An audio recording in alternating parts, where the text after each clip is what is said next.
నమస్తే.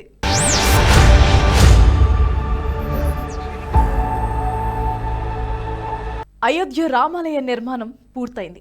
ఈ నెల 22న రాములోరి విగ్రహానికి ప్రాణప్రతిష్ఠ కార్యక్రమం కోసం యావత్తు భారతదేశం వేచి చూస్తోంది. ఈ క్రమంలో రామాలయానికి సంబంధించి ఎన్నో వీడియోలు సోషల్ మీడియాలో వైరల్ అవుతున్నాయి. వీటిలో రాముల వారి బంటు హనుమంతుడి స్వరూపం, వానరం అయోధ్యలోని హనుమాన్ గర్హి ఆలయాన్ని బాంబు దాడి నుంచి ఎలా కాపాడిందనే వీడియో కూడా ఒకటి. 1998లో జరిగిన ఈ సంఘటన రాముల వారిని హనుమంతుడు ఎలా కాపాడుకుంటాడనే దానికి నిలువెత్తు సాక్ష్యం అన్నది ఈ వీడియో సారాంశం. అయితే నిజంగానే ఇలాంటి అద్భుతాలు జరుగుతాయా అన్న సందేహం వచ్చింది. అందుకే దీని గురించి అంతర్జాలంలో వెదికే ప్రయత్నం చేయగా కొన్ని విశ్వసనీయ ఆధారాలు లభించాయి. ఈ బాంబు ఘటన జరిగిన సమయంలో స్థానిక పోలీస్ ఇన్స్పెక్టర్గా విధులు నిర్వహిస్తున్న అవినాష్ మిశ్రా చెప్పిన కథనం ఒకటి ఉంది. స్థానికంగా విధులు నిర్వహిస్తున్న వ్యక్తి కావటంతో అతడి మాటలకు కాస్తంత విశ్వసనీయత ఉంటుంది. అందుకే దీని గురించి మీకు వివరించే ప్రయత్నం చేస్తాను. దీంతో పాటు అయోధ్య తీర్పు వచ్చిన తర్వాత రామాలయం కోసం కోర్టులో న్యాయ పోరాటం చేసిన న్యాయవాది కె పరాశరన్కు వానరులతో ఎదురైన అనుభూతితో పాటు అయోధ్య తీర్పు ఇచ్చిన నాటి సుప్రీంకోర్టు ప్రధాన జడ్జి రంజన్ గోగాయ్ చెప్పిన ఒక మాట గురించి కూడా వివరించే ప్రయత్నం చేస్తాను. ముందుగా హనుమాన్ గర్హి బాంబు సంఘటన గురించి చూస్తే 1998లో అయోధ్యలోని సున్నిత ప్రాంతాల్లో బాంబు బెదిరింపులు వచ్చినట్లు వార్తలు వచ్చాయి. అసలే అది రామమందిర ఉద్యమ కాలం. దేశవ్యాప్తంగా మత ఘర్షణలు తీవ్రంగా ఉన్న సమయం. బాంబు గనక పేలితే మరోసారి అల్లర్లు చెలరేగే అవకాశాలు కూడా ఎక్కువే. అందుకే ఉత్తరప్రదేశ్లోని స్పెషల్ టాస్క్ ఫోర్స్ వెంటనే రంగంలోకి దిగింది. ఒక ఉగ్రవాది హనుమాన్ గర్హి ఆలయంలో వాటర్ కూలింగ్ మిషన్లో బాంబును అమర్చాడు. ఇది పోలీసులకు తెలియదు.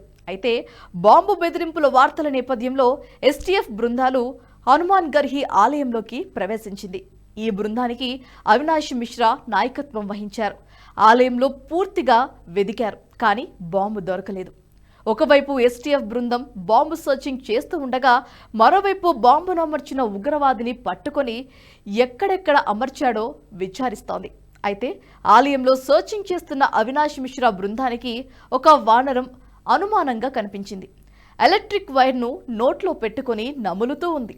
దీన్ని గమనించిన ఎస్టీఎఫ్ బృందం వానరాన్ని అక్కడి నుంచి తరిమి కొట్టడానికి ప్రయత్నించారు, కానీ వైర్ను నమలటం ఆపలేదు. మొత్తానికి ఒక అరటిపండు విసరగా అది వదిలి వెళ్ళిపోయింది. దీంతో హుటాహుటిన పోలీసులు ఆ వైర్ను చెక్ చేశారు. వైర్కు అనుసంధానంగా వాటర్ కూలింగ్ మిషన్లో ఉగ్రవాది అమర్చిన బాంబు కనిపించింది. ఆశ్చర్యకరంగా ఆ బాంబు డిస్పోజ్ దశలో కనిపించింది. కేవలం ఒక్క నిమిషం ఉండగా బాంబు వైర్ కట్ అయి డిస్పోజ్ అయినట్లుగా గుర్తించారు పోలీస్ అధికారులు.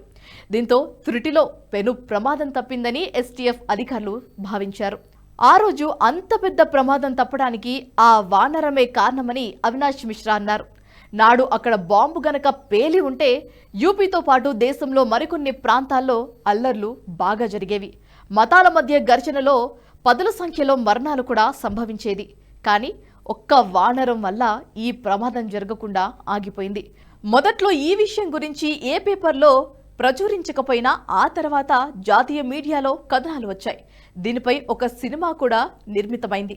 ఇక మరో సంఘటనలో అయోధ్య రామాలయం కోసం కోర్టులో సుదీర్ఘకాలంగా న్యాయ పోరాటం జరిపిన కె పరాశరన్ కూడా వానరులతో తన అనుభూతులను పంచుకున్నారు. కె పరాశరన్ అయోధ్య ఉద్యమం గురించి తెలిసిన వారందరికీ సుపరిచితుడు. కోర్టులో వాదనలు వినిపించినంత కాలం కాళ్లకు చెప్పులు కూడా లేకుండా వాదించారు. రాముడి కోసం వాదనలు వినిపించినప్పుడు కాళ్లకు చెప్పులుండకూడదు అన్నది పరాశరన్ ఎప్పుడూ చెప్పే మాట.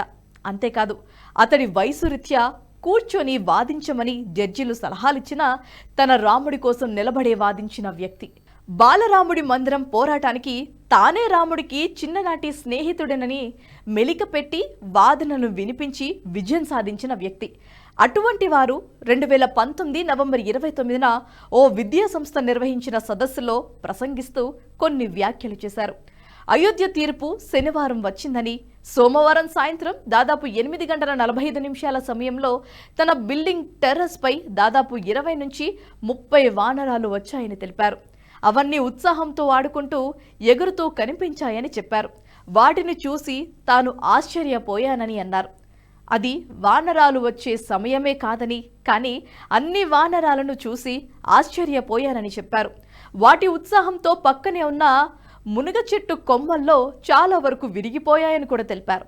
ఇక మరో సంఘటనలో అయోధ్య తీర్పునిచ్చిన నాటి సుప్రీంకోర్టు CJA రంజన్ గొగోయ్ ఒక సమావేశంలో కీలక వ్యాఖ్యలు చేశారు.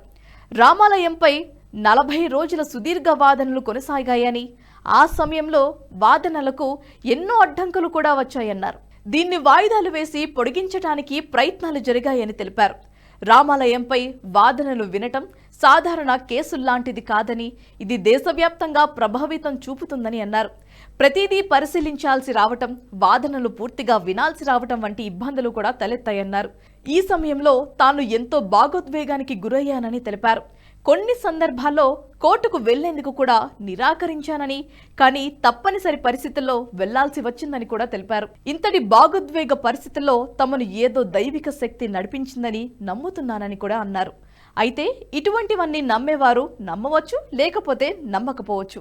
ముఖ్యంగా హిందువులను వ్యతిరేకించే కుహానా లౌకికవాదులు వీటిని ఎల్లప్పుడూ తప్పుపడుతూనే ఉంటారు. తైలంతో రోగాలు పోతాయంటేనో, తాయెత్తులతో దయ్యాలు వదిలేస్తామంటేనో నమ్మే లౌకికవాదులు ఇటువంటి వాటిని తప్పుపడుతూనే ఉంటారు. అందుకే వీటికి అంత ప్రచారం లభించలేదు. దైవిక శక్తి అన్నది ఎవరికి వారు అనుభవిస్తే తప్ప నిరూపితమవ్వదు. తాను దైవిక శక్తిని స్పర్శించానని ఇతరులకు నిరూపించడం అసాధ్యం. దీన్ని ఒక ఉదాహరణతో వివరించే ప్రయత్నం చేస్తాను. సాధారణంగా అయితే ప్రతి ఒక్కరూ 3 పూటల భోజనం చేస్తారు. కానీ ఒకానొక సమయంలో చేతిలో డబ్బు ఉండదు, తినటానికి ఇంట్లో కూడా ఏమీ ఉండదు. అప్పుడు మనిషిలో నిస్సత్తువ ఆవహిస్తుంది. ఏం చేయాలో పాలుపోని స్థితిలో కంట్లో నీళ్లు తప్ప మరొకటి ఉండదు. అటువంటి సమయంలో ఎవరైనా ఫోన్ చేసి మంచి భోజనం చేస్తే అప్పుడు దేవుడిలా దిగి వచ్చావురా అనే మాట మన మనసులో నుంచి బయటకు వస్తుంది. ఆ క్షణం అన్నం పెట్టిన వారిని దేవుడిలా చూస్తాము. దీన్ని ఇతరులకు వివరించే సమయంలో ఒక పూట అన్నం పెడితే దేవుడైపోతావా అని తీసిపారేయవచ్చు. కానీ ఆ సందర్భం అనుభవించిన వారికి మాత్రమే అది అర్థమవుతుంది. అదేవిధంగా దైవిక శక్తి కూడా నిరూపించబడదు.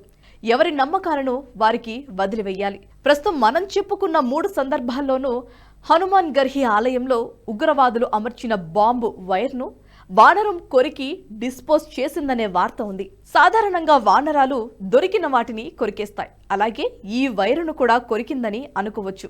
అదే భక్తిభావం ఉన్నవారు ఆపదలో కాపాడింది కాబట్టి దేవుడని అనుకోవచ్చు. అయోధ్య తీర్పు యావత్తు దేశాన్ని కదిలించే అంశం కాబట్టి సాధారణ కేసుల కంటే ఇది రంజన్ గొగోయ్పై కాస్తంత ఎక్కువ ఒత్తిడి తీసుకురావచ్చు. దాన్ని ఆయన స్వతహాగా అధిగమించారని సాధారణ వ్యక్తులు భావించవచ్చు. కానీ ఒక్కసారి రంజన్ గొగోయ్ ఆ సమయాన్ని ఆలోచించుకుంటే తాను ఇంతటి ఒత్తిడిని తట్టుకోగలిగానంటే ఏదో దైవిక శక్తి తనను నడిపించిందని కూడా అనుకోవచ్చు. అందుకే దైవిక శక్తి అన్నది వ్యక్తిగతానికి సంబంధించింది. దీన్ని నిరూపించమనే కుహానా లౌకిక వాదులకు మాత్రం మనం నిరూపించటం అవసరం లేదనే చెప్పాలి. జాతీయవాద జర్నలిజానికి అసలైన వేదిక నేషనలిస్ట్ హబ్ ని సబ్స్క్రైబ్ చేసుకోండి. నోటిఫికేషన్స్ కోసం బెల్ ఐకాన్ పై క్లిక్ చేయండి.